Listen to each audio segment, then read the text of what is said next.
Hello hi नमस्कार पहलाक प्रणाम आप सभी देखने वालों को। मैं हूं आरजे काव्य और ओहो रेडियो की पूरी टीम निकली हुई है हिल यात्रा सीजन 2 यानी कि राज्य निर्माण से राष्ट्र निर्माण की इस यात्रा में। आज दूसरा दिन है। दूसरे दिन की सुबह में हम लोग टिहरी झील के किनारे बने ये लेक व्यू, जी हाँ ये लेक नहीं लेक है, लेक व्यू रिजॉर्ट है, वहाँ पे हम लोग ठहरे हुए थे। आज भी यहीं ठहरेंगे। टीम ब्रेकफास्ट कर चुकी है, हम लोग ब्रेकफास्ट कर रहे हैं। आज तबीयत थोड़ी सी बेटर है, थोड़ी और ऊर्जा आई है और उसी के साथ आगे बढ़ेंगे। तो ये जो टिहरी झील है अपने आप में तकरीबन 125 से ज़्यादा गांव का इतिहास समेटे हुए है। 10 लाख से ज़्यादा लोगों को यहाँ से विस्थापित किया था। लेकिन जैसा कि कहते हैं कि ये पहाड़ की प्रकृति है, ये पहाड़ के लोगों के अंदर की बात है कि वो हर बार खड़े होते हैं और उसी का नमूना ये रिजॉर्ट भी है। अभी यहाँ से निकल रहे हैं और दिन भर में बहुत सारे प्रोग्राम हैं, बहुत सारे स्कूल्स के बच्चों से मिलने वाले हैं, कॉलेजेस के बच्चों से मिलेंगे, शाम को टिहरी बाजार घूमेंगे और फिर रात्रि में विश्राम यहीं पे होगा। और ये इन्होंने बहुत ही ट्रेडिशनल तरीके से बड़ा कमाल का यहाँ पे रिजॉर्ट तैयार किया है। लकड़ी का जो आर्किटेक्चर है और जिस तरह से वो खाना भी परोस रहे थे ब्रेकफास्ट में, तो हमको लगा कि शाम को इनसे बड़ी दिलचस्प बातचीत करेंगे। तो आप लोग जरूर से जुड़िएगा इस पूरे दिन इस यात्रा पर, जहाँ हम कह रहे हैं राज्य निर्माण से राष्ट्र निर्माण। और वो तब होगा जब उत्तराखंड राज्य का हर एक नागरिक अपने फील्ड में कुछ कंट्रीब्यूट करने की कोशिश करेगा, चाहे वो शिक्षा को लेके हो, स्वास्थ्य को लेके हो, साइंस एंड टेक्नोलॉजी के मामले में हो, एंटरप्रेन्योरशिप को लेके हो, पर्यटन को लेके हो, जितने भी फील्ड है सब में कंट्रीब्यूशन चाहिए। तो चलिए बढ़ते हैं आगे, चलते हैं हमारी पहली डेस्टिनेशन, हमारे पहले विद्यालय की। आइए। हिल यात्रा ओहो हिल यात्रा, चलो राज्य निर्माण से राष्ट्र निर्माण करे। ओहो हिल यात्रा, ओहो हिल यात्रा। ओहो हिल यात्रा सीजन 2 में राज्य निर्माण से राष्ट्र निर्माण का संकल्प लिए इस बार आरजे काव्य और ओहो रेडियो की टीम आ रही है उत्तराखंड के हर जिले और वहाँ के स्कूल्स कॉलेजेस में। तो एक्सपीरियंस कीजिए इस शानदार जर्नी को हमारे साथ। ओहो हिल यात्रा season 2 presented by Doon defence dreamers, राष्ट्र हित में अग्रसर संस्थान, पावर्ड बाय उत्तराखंड राज्य विज्ञान एवं प्रौद्योगिकी परिषद यूकॉस Dehradun, co powered by state health authority Uttarakhand and information technology development agency Uttarakhand, association sponsor Namami Gange, hospitality partner Uttarakhand vacations private limited, happiness partner Pahadi store and outdoor media partner Himalayan advertising Haldwani. तो चलिए न्यू टिहरी इंटरनेशनल स्कूल में हम लोग आ चुके हैं। आज के दिन की यानी कि सेकंड डे की फर्स्ट जो विजिट है इसी स्कूल में है। सबसे पहले Shalini S Joy ma'am director, thank you very much. Praveen Bhatt ji principal, thank you. Shantanu ji coordinator हैं यहाँ के, जिनसे कोऑर्डिनेट कर रही थी हमारी टीम। आप सभी लोगों को thank you. New Tehri international school में इस वक्त हम लोग हैं। तो धूप ठीक हो रही है? क्लास में पढ़ाते हैं कि धूप में पढ़ा रहे हैं? हाँ वैसे कितना अच्छा हो अगर धूप में पढ़ाएं तो। बच्चे क्या कह रहे हैं? आहा है, ओहो आहा हो गया ये तो।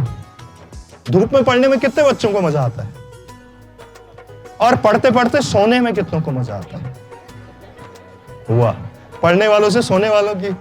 इसीलिए तो एक काम किया करो, घर से तुम लोग खाली तेल लगा के आया करो, यहां सुखा लो उसको है? और इस बार हम कह रहे हैं कि राज्य निर्माण से राष्ट्र निर्माण, ये गाड़ी के ऊपर लिखा हुआ है ना। क्या होता है, कोई बताएगा मुझे? राज्य निर्माण क्या होता है और राष्ट्र निर्माण क्या होता है? क्या होता है? नेशन बिल्डिंग किसको बोलते हैं? सबसे पहले तो नमस्कार यहाँ पर जितने भी प्रस्तुत हैं। वाह। इससे पहले मैं अपनी बात रखूं, इससे पहले मैं आरजे काव्य सर का धन्यवाद देना चाहूंगा, जिन्होंने मुझे अपनी बात रखने का मौका दिया। तो सर, व्यक्ति के चरित्र जब अच्छा होता है तो एक समाज का चरित्र भी अच्छा होता है, और जब समाज का चरित्र अच्छा होता है तो राज्य का निर्माण भी अपने आप हो जाता है, और जब राज्य का निर्माण होता है तो राष्ट्र का निर्माण भी हो जाता है। इसका उदाहरण देखें चले तो केरल राज्य, जो भारत में सबसे अधिक साक्षरता दर वाला राज्य है, वो भारत की राष्ट्रीय साक्षरता दर को बढ़ाने का कार्य करता है। और भारत में नीति आयोग ने राज्यों को 2 रूपों में बांटा है। बुरा प्रदर्शन करने वाले राज्य और अच्छा प्रदर्शन करने वाले राज्य।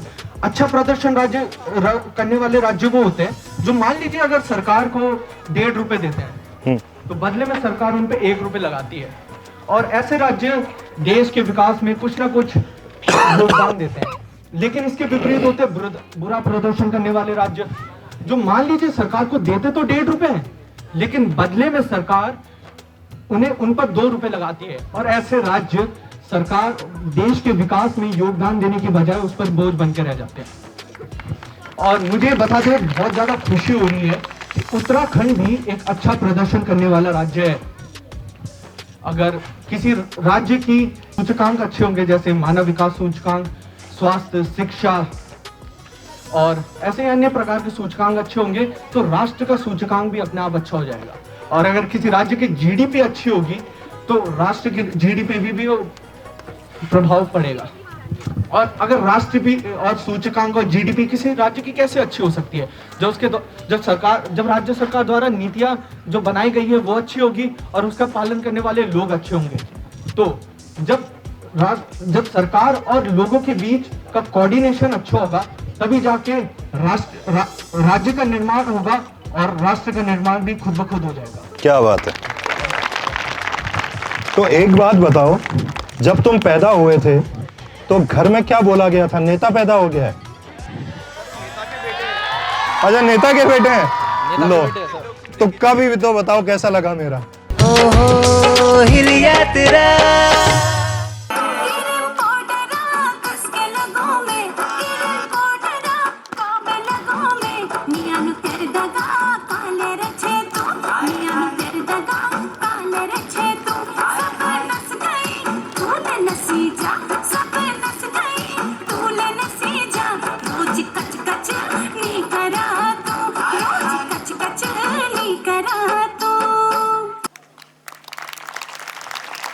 Many congratulations.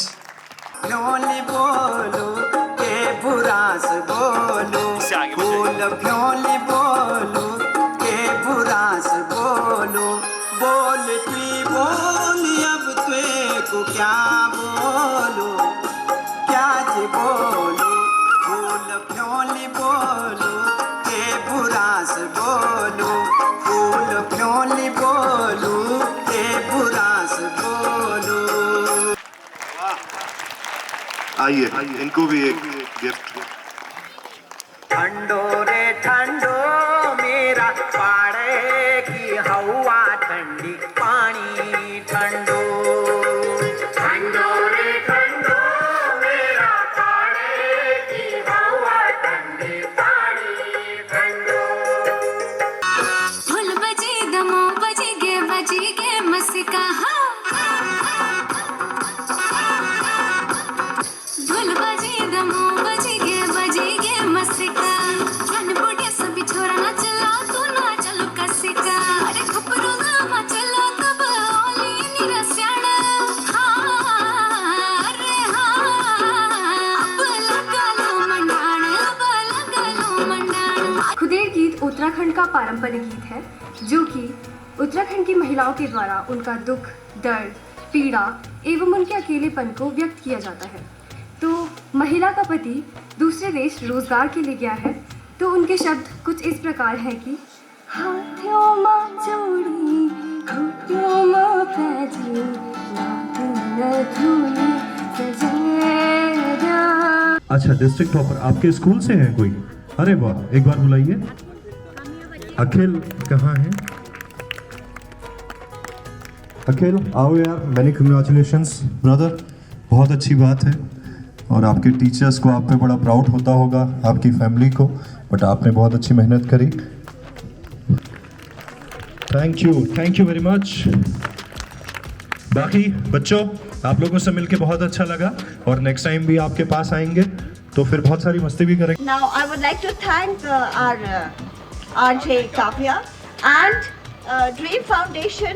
They took out some time for us and they've given you some very good, knowledge, especially the ones who don't study, the seniors.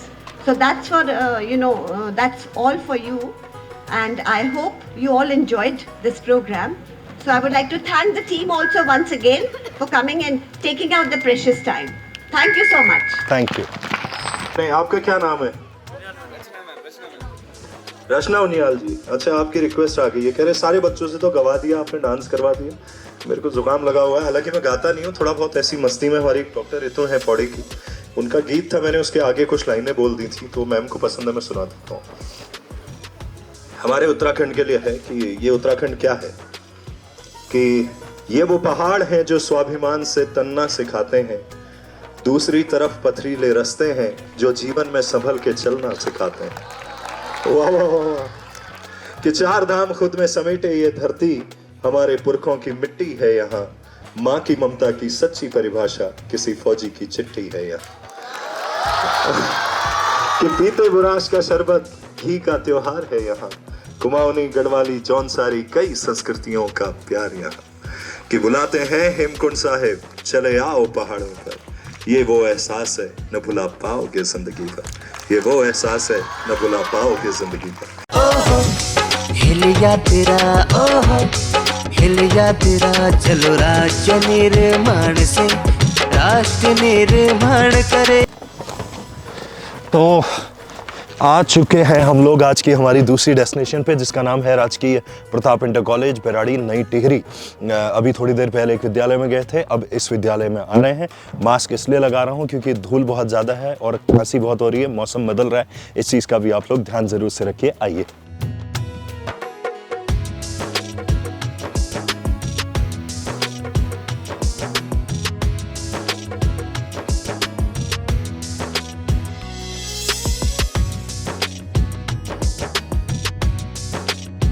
मेरे पीछे आप ये शौर्य दीवार देख रहे हैं, स्थापना इसकी हुई थी 2016 में जी।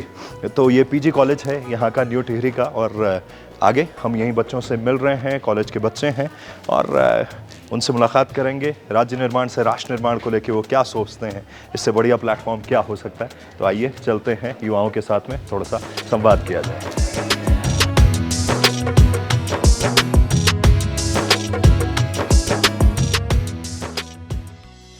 एक राज्य या देश उसके रिसोर्सेस से बनता है, उसके टैलेंट से बनता है। वो सिर्फ भूमि का टुकड़ा नहीं होता है, उसके लोगों के कंट्रीब्यूशन से उसका नाम होता है ना।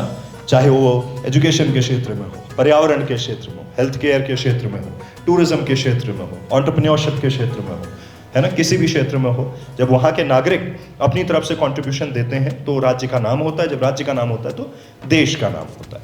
हमारे इस वक्त के मुख्यमंत्री पुष्कर सिंह धामी जी बहुत ही यंग लीडरशिप है, और वो लगातार एक चीज़ कह रहे हैं जो मेरे को बड़ी कमाल की लगती है। वो ये कह रहे हैं कि देखिए यार, 2 साल बाद 25 साल का हमारा ये राज्य हो जाएगा, युवा राज्य है, और ये देश के अग्रणी राज्यों में इसका नाम आना चाहिए। एटलीस्ट हमारा एक टारगेट होना चाहिए। हर सुबह सिर्फ उठना नहीं है ना, हर सुबह जागना है। और जो हम एक लाइफ में गोल बनाते हैं कि हमें इसको अचीव करना है, अगर उसको न भी कर पाएँ उसके आसपास तो कहीं चले जाएंगे ना। लेकिन अगर गोल ही नहीं है, बढ़ रहे हैं आगे, वो ट्रेडमिल से ज़िंदगी हो जाती है ना, दौड़ भी रहे हैं, भाग भी रहे हैं, लेकिन पहुंच भी कहीं नहीं रहे, तो वैसा नहीं करना है ना। तो हमें ये लगा कि राज्य निर्माण होना बहुत ज़रूरी है, और राज्य निर्माण ऑफ कोर्स लोगों के कंट्रीब्यूशन से होता है। तो हम देहरादून में बैठ के वहीं से भी तो ये सब कर सकते थे। हम 45 दिन की जर्नी पे निकले हैं, हर ज़िले में 2 दिन दे रहे हैं। उसके बाद जो छोटे बड़े टाउन हैं उनको क्या लगता है क्यों आए होंगे हम कॉलेजेस के बच्चों के पास आ रहे हैं, स्कूल्स के बच्चों के पास आ रहे हैं, जो लोकेलिटीज़ हैं वहाँ पे आ रहे हैं, क्योंकि हमें ऐसा लगता है जैसे भारत देश के लिए कहा जाता है कि ये गांव का देश है, वैसे ही हमारा ये मानना है एक रेडियो स्टेशन के नाते, हम सिर्फ गाना नहीं सुनाना चाहते, हम गाने से बढ़ के हैं, हम एक इमोशन को कैरी करते हैं। हमारी जो टैगलाइन है ओहो रेडियो की, अगर आप सामने देखेंगे वहाँ लिखी हुई है, मेरे क्या लिखी हुई है नीचे, हिल की धड़कन, है ना। लोग दिल की धड़कन कहते हैं, हमने कह दिया हिल की धड़कन, यानी कि ये हमारे पहाड़ों की धड़कन है। हमारा दिल जो है, हमारा जो मस्तिष्क, हमारा शरीर भले ही जो है देहरादून में रहता होगा, लेकिन हमारा दिल हमेशा हमारे हिल में रहता है। तो इसलिए हमें ये लगता है कि अगर हमारे पहाड़ों का विकास होगा, जहाँ से हम सब लोग आए हैं, आप छोटी छोटी जगहों से आए होंगे, मैं खुद बागेश्वर से आया, तो जब हम उन्हीं जगहों पे वापस जाएंगे, क्योंकि आज जैसे भाई साहब ने कहा, सर ने आपके, कि हर जगह ये वो ऐसे जो भी उन्होंने तारीफ में कहा, मैं अच्छा ही लगता है, किसको बुरा लगेगा कोई अगर आपकी तारीफ़ कर रहा है, या हम भी किसी की तारीफ़ करते हैं। लेकिन मैं ये सोचता हूँ कि हम कहाँ से आए हैं, हमको वो नहीं भूलना है। मैं हमेशा एक बात कहता हूँ और बार बार कहता हूँ, क्योंकि अच्छी चीज़ें कहनी चाहिए। जब हम छोटे होते हैं तो हमें बहुत डांटा जाता है, अरे ऐसा कर लो नहीं तो ऐसा हो जाएगा, अरे तुम्हारी नौकरी नहीं लगेगी, अरे कहाँ क्या करोगे, अरे ऐसे ही रह जाओगे। बहुत नेगेटिव चीज़ें, हम कभी पॉजिटिव प्रमोट नहीं करते हैं। तो हम हमेशा मैं एक चीज़ कहता हूँ कि जिन रास्तों से आप निकले हैं, आप जहाँ भी पहुँचे हैं, हमारे तमाम सारे लोग देश दुनिया में कहीं कहीं पहुँचे, लेकिन हमें दुख होता है जब लोग ये कहते हैं कि यार वो तो फलां कंपनी, इतने अरब की कंपनी के मालिक हैं, पता है उनके गांव में सड़क नहीं, तो फिर उस कामयाबी का कोई मतलब नहीं रह जाता है। कोई ये कहते हैं कि वो इतने करोड़ की कंपनी बना रहा है, या वो फलां जगह पे जाके ब्यूरोक्रेसी में इतना बड़ा हो गया, वो हमारे पहले ये थे, वो हमारे पहले वो थे, लेकिन अगर आज भी वहाँ स्वास्थ्य की सुविधाओं को लेकर दिक्कत है तो फिर कोई मतलब नहीं रह जाता। क्योंकि इंडिविजुअल ग्रोथ एक अलग बात है। हम ये मानते हैं एक संस्थान के तौर पे, एक रेडियो स्टेशन के तौर पे, सिर्फ मैं बड़ा हो जाऊं, मैं कहीं पहुंच जाऊं और मेरा समाज वहां दूर रह जाए तो मेरा वहां पहुंचने का क्या फायदा है। ओहो हिलिया तेरा, ओहो हिलिया तेरा, चलो राज्य निर्माण से राष्ट्र निर्माण करे। ओहो हिलिया तेरा, ओहो ओहो हिल यात्रा, राज्य निर्माण से राष्ट्र निर्माण तक। ओहो हिलिया तेरा, ओहो हिलिया तेरा, चलो राज्य निर्माण से राष्ट्र निर्माण करे। ओहो हिलिया तेरा, ओहो हिलिया तेरा। तो दिन की शुरुआत जिस जगह से हुई थी, रात को हम वहीं पहुंच गए। सुबह बड़ी एनर्जी में निकले, लेकिन दिन भर में इतने प्रोग्राम हुए, आवाज़ फिर से बैठने को हो गई। लेकिन कुलदीप भाई आज जो है गर्मा गर्म चाय पिला रहे हैं, तो उम्मीद करते हैं कि आवाज़ फिर से खुल जाएगी और तबीयत एकदम दुरुस्त होगी। तो दिन भर में बहुत सारी जगहों पे गए, स्कूल कॉलेजेस, डिग्री कॉलेजेस, उसके बाद भाई साहब के गांव में गए। इतना बढ़िया पंगत में बैठ के सबने जो है बारात की फील दिलवाई आज आपने पूरी। धन्यवाद। तो बहुत अच्छा लगा, और महिलाओं से जैसा कि थोड़ी देर पहले आपने वीडियो में देखा, बातचीत भी की, और ये बहुत अच्छा एक मुझे लगता है इनिशिएटिव, उसके बारे में बात करेंगे। लेकिन कुलदीप भाई, ये जगह जो आपका लेक व्यू करके रिजॉर्ट है, मैं शुरुआत में भी कह रहा था लेक व्यू करके बहुत सारे यहाँ रिजॉर्ट हैं, लेकिन भाई साहब का जब आप एंटर करते हैं इधर डोबरा चांठी की तरफ, यानी कि टिहरी की तरफ से आ रहे हैं, तो लेक व्यू करके इनका जो है ये रिजॉर्ट है। और हमारा संपर्क कैसे हुआ, हमारे मित्र हैं उत्तराखंड वेकेशंस की जो टीम है, तो उनके थ्रू हमारी जो है क्या कहते हैं बातचीत हुई, और वो हमारे हॉस्पिटैलिटी पार्टनर भी हैं इस पूरे हिल यात्रा में, तो उनको भी थैंक यू बनता है, उन्हीं के माध्यम से हम आपसे मिले। तो अगर मैं बात करूं ये कब शुरुआत हुई, क्योंकि ये बहुत अच्छा एक कॉन्सेप्ट है लोगों को अपने गांव में रहकर ही रोज़गार देने का, और बाहर से हुए आए लोगों को इस तरह के वातावरण में रहना और खाना खिलाने का, तो ये शुरुआत कब हुई? ये सितंबर के महीने 2016 में ये मैंने शुरुआत की थी इसकी, और बेसिकली होम स्टे से हमने इसको शुरुआत किया था जी। और होम स्टे में सरकार की एक पाबंदी है कि 6 कमरे से ऊपर उसको बढ़ा नहीं सकते हैं। और जब मैंने इसको प्रारंभ किया तो शुरुआत में दिक्कतें आई, सरकार की बहुत सारी जो फॉर्मेलिटियाँ थी उनको पूरा भी करना था, और कर्मचारी भी रखे। कर्मचारी रखने के बाद मेरे अंदर एक ऐसी एनर्जी आई कि मुझे लगा कि इतने पैसे से काम नहीं चलने वाला, और मेरे पीछे जो मेरे 2 भाई और मेरी माताजी हैं और बच्चे हैं, इनका काम इतने पैसे से नहीं हो पाएगा। और साथ में जो मेरे साथ 2 और 3 कर्मचारी थे, इनको भी तनख्वाह देना ज़रूरी था, और उतनी ही एनर्जी लगाते थे वो लोग भी, मैं भी, परंतु पैसा उतना ही आता था। और टिहरी झील में लगभग प्रतिदिन 5 से 7 हज़ार पर्यटक यहाँ पे आते थे। और आसपास यहाँ पर न तो कोई सरकारी न गैर सरकारी, यहाँ पर कोई भी होटल्स नहीं था। बिल्कुल। हमने सरकार से भी गुजारिश की थी कि यहाँ पे कोई होटल बनाया जाए। सरकार अपने काम पे लगी थी। फिर हमारे दिमाग में आया, हमने धनोल्टी, ऋषिकेश और अन्य जगहों पर देखा कि इस तरीके से कैंप कॉटेज चलाए जाते हैं। 2-4 जगह गए और ये कैंप वैम्प का विज़न लेके आए। अपने गांव जहां आपने आज दिन में खाना किया, वहां पर इन कैंपों को डालने का प्रयास था, परंतु मेरे दादाजी आज स्वर्गवास हो गए हैं। अच्छा। और ये ज़मीन हमारी पुश्तैनी ज़मीन के रूप में यहाँ पर थी। दादाजी यहाँ लेके आए एक मित्र के सहारे, और इस जगह पर दिखाया कि ये जगह आप देखेंगे झाड़ियों से घिरी हुई थी। यहाँ पर हमारे डोभाल जी रहते थे और चारों तरफ से झाड़ियाँ ही झाड़ियाँ थी। मैंने गांव के लोगों को लेके आया, सारी झाड़ियाँ कटाना प्रारंभ किया और 2017 से इस काम को कैंप कॉटेज को शुरू कर दिया और बढ़िया शुरुआत हुई वहाँ से जी। और एक बहुत अच्छी चीज़, जैसे बहुत सारे लोग, मैं हमेशा ही कहता हूँ कि हम लोग शायद समझ नहीं पाते हैं कई बार कि प्रकृति ने हमें क्या कुछ दिया है। हम सोचते हैं, वो मुझे लगता है कि बहुत सारे उत्तराखंड वासियों की जो हालत है या वो हरकत कुछ इस तरह की है, वो एक था ना कि कस्तूरी कुंडल बसे मृग ढोंडे बनवाएं, ऐसे घट राम है दुनिया देखे ना आए। तो कस्तूरी गले में लिए घूम रहे हैं और भाग रहे हैं कि ये खुशबू कहाँ से आ रही है, और बाहर की तरफ ज़्यादा फोकस है। तो आपने लोगों को जोड़ा, उसके बाद इतना सुंदर यहाँ पे डोबरा चांठी का लुक आता है, सामने पूरा प्रताप नगर की पूरी बेल्ट दिखाई देती है। और जो बात आप कह रहे हैं, मैं आज से तकरीबन 4 साल हो गए होंगे, एक बार कोई कार्यक्रम में यहाँ टिहरी आया था, तो कई उसमें बड़ी डिग्नेटरीज आई थी, तो मैंने उनसे पूछा कि ये कहाँ रुके हैं, बोले कि ऋषिकेश रुके हैं, या बोले देहरादून से आएंगे सुबह। तो मैंने कहा यहाँ, बोले यहाँ कुछ है ही नहीं। तो अगर ये 40-42 किलोमीटर मेरे ख्याल से ये वहाँ चिन्याली सौड़ तक का ये पूरा बेल्ट, और इतना खूबसूरत है, मैं कई बार इस रास्ते से आया हूँ, तो आपने ये बहुत ही अच्छी चीज़ करी है। आगे और क्या विजन देखते हैं, और पहाड़ों में और क्या संभावना है, क्योंकि आप यहाँ रहते हैं, तो क्या सोचते हैं उनके बारे में? आपने डोबरा चांठी पुल की बात करी जी। हमने गवर्नमेंट को लिख के भी दिया है और सरकार को भी लिख के दिया।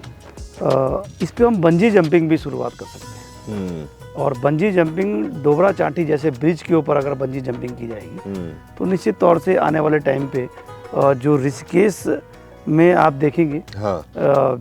मैं ये तो नहीं कहूँगा बाहरी व्यक्ति, परंतु ये जरूर कहूँगा कि उत्तराखंड के बाहर से व्यक्ति ने यहाँ पर रोजगार शुरू किया है, और आप देखेंगे वहाँ फुर्सत नहीं मिलती है। और अगर यहाँ पर भी उत्तराखंड का और टिहरी का व्यक्ति अगर इस काम को करता है तो निश्चित तौर से बंजी जंपिंग हम यहाँ पे कर सकते हैं। तो उसमें प्रॉब्लम क्या आ रही है अभी?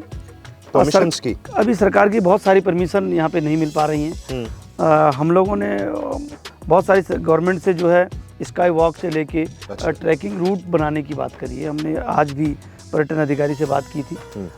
ट्रैकिंग रूट की बड़ी आवश्यकता है यहाँ पे। आप देखेंगे मेरे जस्ट कॉटेज के सामने पे खैट पर्वत है, परियों का देश। अगर आप जैसा सुंदर व्यक्ति अगर वहाँ चला जाएगा तो निश्चित तौर से परियां आपको हल लेंगी। ये बहुत सारी किंवदंतियाँ हैं, क्योंकि मैं वहाँ पे खुद गया हूँ। और जब हमने शुरुआत की थी टिहरी झील में बोटिंग की भी, तो हमने पर्यटकों को भेजना प्रारंभ किया, परंतु मैं खुद नहीं गया था कभी। तो मैं अपने पूरे जितने बोट के साथी, हम 35 लोगों का पूरा दल वहाँ पे गया, और एक पहले व्यक्ति हम थे जो हमने रात्रि को भी यहाँ पे कैंप लगाकर 35 की 35 लोग वहाँ रुके थे, क्योंकि हम चाहते थे कि हम किसी बाहरी व्यक्ति को वहाँ भेजें और पता लगा वो वापस नहीं आया तो फिर हमारे लिए भी एक समस्या हो जाएगी। क्या है वहाँ के बारे में ज़रा बताइए। हमारे पूर्वज कहते हैं, और हमारे जो दादा दादी थे वो कहानी भी सुनाते थे, परियों का देश है जिसमें खूबसूरत लड़के और लड़कियां अगर वहां चले गए और रेड कलर का कपड़ा पहन दिया तो परियां उनको अपने साथ लेके चले जाती थी। अच्छा। और उनके साथ परियां जो भी करते हैं, उसके बाद साथ साथ अखरोट के पेड़, जैसे आपने मेरे कॉटेज में भी देखे, वहाँ पे लाखों अखरोट के पेड़ हैं। आप जितना मर्जी अखरोट खाइए, जितना मर्जी वहाँ खाइए, आपका मुँह में दाने नहीं आएंगे। और बैग में आप लेके आ गए, और जो ट्रैक आपने 8 किलोमीटर या 3 किलोमीटर का ट्रैक पूरा किया, सारे अखरोट खराब। प्रकृति की एक बहुत बड़ी देन। बहुत सारी गुफाएं हैं वहाँ पर, और ऐसे ऐसे पत्थर जिनको 1 से लेके 500 लोग हिलाएंगे, हिलेगा नहीं। और जय माँ खैट बोलेंगे 1 उंगली से पत्थर हिल जाएगा। ऐसी सेमुखेम जैसी जगह बिल्कुल जो 5वां धाम है उत्तराखंड का, यहाँ टिहरी में है। इसको प्रमोट करने के लिए आप भी अपने स्तर से प्रयास कर रहे हैं। मैं कई बार आपकी सीरीज भी देखता रहता हूँ, और ऐसे ही और भी टिहरी झील में अपार संभावनाएं हैं, जैसे कि पैरासेलिंग बोट से लेके शिकारा बोट से लेके क्रूज़, ये सारी चीज़ें, और भी बहुत सारी संभावनाएं हैं। पाथवे, जो पैदल पाथवे जिसकी कमी है, लोग जो है अपनी यहाँ पर ड्रेसअप चेंज करने के लिए टिहरी झील में अगर प्री वेडिंग, पोस्ट वेडिंग या बर्थडे पार्टी करनी है तो ड्रेसअप चेंज करने तक के लिए उनके पास कहीं पे एक कमरा नहीं है। शौचालय जाने के लिए मैं ये तो कहूँगा कि अभी कुछ नेगेटिव नहीं बोलना चाहता, परंतु फिर भी मन कभी कभी कहने को मजबूर होता है। और शौचालय जाने के लिए वहाँ पर कोई स्थान नहीं है। तो ये भी एक छोटा सा एक विजन था कि कहीं ना कहीं हम लोगों को कुछ दे सके। टिहरी झील में हमने प्रयास किया वहाँ पर भी एक रेस्टोरेंट बनाने का, और गढ़वाली कल्चर, गढ़वाली खाने को प्रमोट किया जाता है यहाँ पर। देखिए, ये जो हमारी सीरीज़ है ओहो हिल यात्रा सीज़न 2, जब हम कह रहे हैं कि राज्य निर्माण से राष्ट्र निर्माण, और लगातार हम बच्चों से भी जब मिल रहे हैं हम यही कह रहे हैं कि समाज के हर एक नागरिक की भूमिका बहुत महत्वपूर्ण होती है। जब हम कुलदीप जी जैसे लोगों से मिलते हैं, क्योंकि ये यहाँ ग्राउंड ज़ीरो पे यहीं पे रहते हैं, कई बार क्या होता है, जैसा उन्होंने कहा वैसे मैं भी कह रहा हूँ कि सिर्फ बाहर की इन्वेस्टमेंट आ जाना काफ़ी नहीं होती है कि आप गुरुग्राम या नोएडा या दिल्ली में रहें और आपने यहाँ इन्वेस्ट कर दिया और कुछ लोगों को रखा हुआ है, तो आप शायद उस दर्द को या जो यहाँ पोटेंशियल है उसको उस तरह से नहीं समझ पाएंगे। जब यहीं का नागरिक होता है तो उसको थोड़ा सा एक बेसिक चीज़ों की फिक्र भी होती है और वो समाज को लेके आगे चलना भी चाहता है, और यही ओहो रेडियो के माध्यम से हम भी यहाँ पे करने की कोशिश कर रहे हैं। आपने भोजन की बात करी, कुछ दिनों पहले आपके यहाँ, जैसा हम दिन में बात कर रहे थे, कुमार विश्वास जी आए थे और उनको भी हम श्योर आपने पहाड़ी खाना खिलाया होगा। जो बाकी टूरिस्ट भी यहाँ पे आते हैं उनको क्या पसंद आता है, क्या आप उनको सर्व करते हैं? जैसे एक ये बड़ा अच्छा, देखो ये आपने जो है इतने बढ़िया ये बनाए हैं पकौड़े एक तरह से, और तिल वगैरह डाल के, और ये पत्ते आपके यहीं पे लगते हैं और आप नेचुरली इनको खिला रहे हैं लोगों को, तो कैसा रहता है मेन्यू वगैरह? आप जब देखेंगे आपके कमरे के बाहर जी, मैंने पूरे आलू की एक खेती वहाँ लगाई है। जो आपने सुबह आलू का पराठा और वो अच्छा जो झोल खाया था, वो मेरे आप कहीं ना कहीं लगा होगा, कहीं आपने देखा होगा आलू का टेस्ट कुछ अलग सा था जी। तो वो यहीं का आलू है। और आपके जस्ट जो बगल वाला कमरा है वहीं पे प्याज व्याज भी हमने लगाए हुए हैं। हम कोशिश करते हैं कि हम ऑर्गेनिक खाना यहाँ पे लोगों को खिलाएं। हर कमरे के बाहर मौसमी के पेड़ से लेके अखरोट के पेड़ से लेके नींबू मेरा यहीं होता है। हम सारी चीज़ें यहीं पे करते हैं। और पहाड़ की जो चीज़ें होती है, जैसे मेरा गांव तिवाड़ गांव है, राम गांव और जुंदासू आसपास के लोगों को, उन लोगों को मोटिवेशन करते हैं। अगर जो लोग वहाँ पर अपने गांव में अपनी दालें उगाते हैं, बाज़ार में 90 रुपये किलो जो है झंगोरा है, मैं अपने गांव के लोगों से 95 और 100 रुपये किलो खरीदता हूँ। 10 रुपये अधिक देने का उनको प्रयास करता हूँ। आप बाज़ार न जाएं, आपके लिए बाज़ार मैं स्वयं अपने गांव में लेके आता हूँ, और मैं उन्हीं का तोर की दाल, उन्हीं के गात, उन्हीं के जो अनाज जो उगाते हैं, जो तिल आप देख रहे हैं इसके ऊपर आपने कहा वाइट तिल, इसके लिए मेरा गांव बड़ा फेमस है। वाइट तिल जल्दी से पहाड़ों में कहीं होता नहीं, एक मेरे गांव में, इसलिए मेरे गांव का नाम तिवाड़ गांव भी है। तो वाइट तिल अब मेरे गांव में अधिकतर होता है। और हम लोग अपने गांव की महिलाओं से, अपने गांव के लोगों से स्वरोजगार के माध्यम से उनको इकट्ठा करते हैं, और यहाँ पर जो गढ़वाली व्यंजन है उनको खिलाने का प्रयास करते हैं। और जो बाहर के जो व्यक्ति हैं, खासकर दिल्ली एनसीआर का व्यक्ति, वो बड़ा पहाड़ का खाना बड़ा पसंद भी करता है। और कोटी जो हमारा रेस्टोरेंट है, वहाँ पर हम बेचने का काम भी करते हैं इसको, और छोटी छोटी पैकेट में बनाकर उनको बेचते भी हैं वहाँ पर। और जो पर्यटक है उसको अच्छे रेटों में वहाँ से ले जाते भी, और उससे गांव की महिलाओं को डायरेक्ट आमदनी मिलती है और घर बैठ के बाजार मिल जाता है। बहुत ज़बरदस्त काम हो रहा है, और हमारी तरफ से, हमारी पूरी ओहो रेडियो की टीम की तरफ से बहुत बहुत शुभकामनाएं आपको, और बहुत बहुत धन्यवाद कि आपने जो है हमको और ड्रीमर्स की टीम को जो है इतने बढ़िया तरीके से यहाँ पे स्टे करवाया और इतना बढ़िया खाना खिलाया। और जल्द आपसे मुलाकात करेंगे। बहुत बहुत धन्यवाद। धन्यवाद।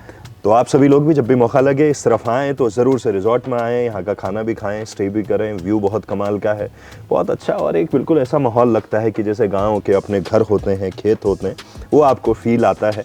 कुछ हटके तो है, ज़रूर से आइएगा और हिल यात्रा में हमारे साथ जुड़े रहिए।